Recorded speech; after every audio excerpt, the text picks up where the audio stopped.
Yes, I did. Yes, indeed. And in fact, I presented him with his first gold star from the British Racing Drivers Club for his outstanding achievement of winning the Indy 500 for the first time. A wonderful young British driver. What do we think about this sort of racing in the US? I didn't realise that those cars just go so much quicker than Formula One vehicles.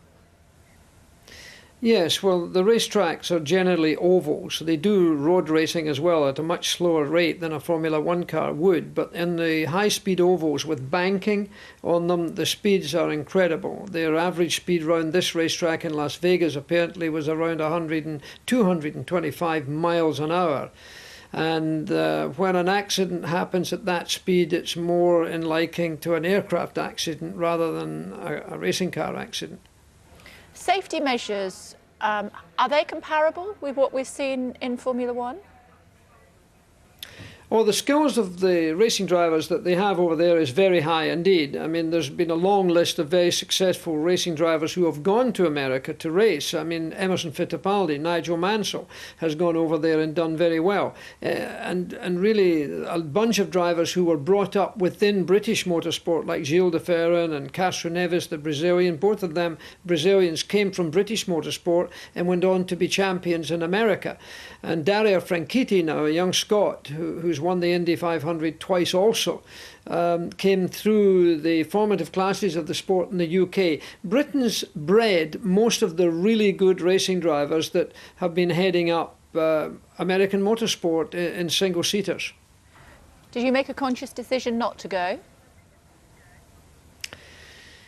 I raced at Indianapolis a couple of times, and I was always somewhat fearful for it. At Indianapolis, there are 33 cars start the race, but it's a 2.5 mile oval.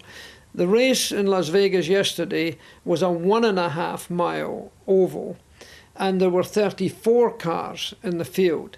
I think that was too many for such a short track with an average speed of more than 220 miles an hour. That meant there was too many cars locked up together.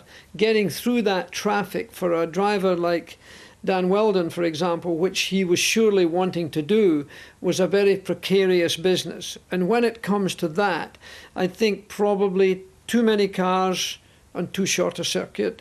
And I may add to that not all of the drivers in that race yesterday are regular drivers at that sort of speed in those sort of cars.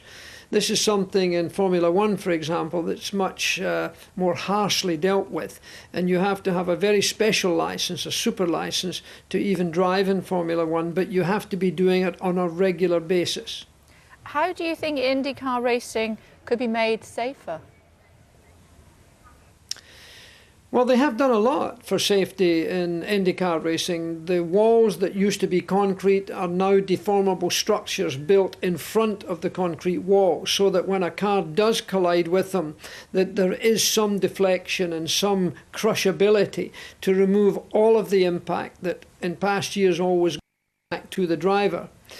But I think speed is the biggest enemy in this case. Once you get well over 200 miles an hour, really the trouble is containing the accident even within the racetrack. And they have bigger and higher debris fences than we have, for example, in Formula One, because they're just going that much faster. And really, I think they have to maybe take a look at themselves and say that, do we really need to travel at those speeds? I mean, if all the cars are doing the same speed, frankly, you wouldn't be able to tell much of a difference between, say, 220 miles an hour and 175 or 180 miles an hour, which is still, of course, very fast. Do you think there will be changes in IndyCar racing now? It was the last race of the season, I think, wasn't it? So they do have some time to contemplate their options. Well, I think the shock of yesterday's accident has really gone right through America and right through the world of sport. It's been such a long time. I mean, for example, in Formula One, we haven't lost a Grand Prix racing driver for 17 years, 6 months, and something like 13 days. So everybody's sort of immune to it, and the shock of a death of that kind has certainly rocked the establishment.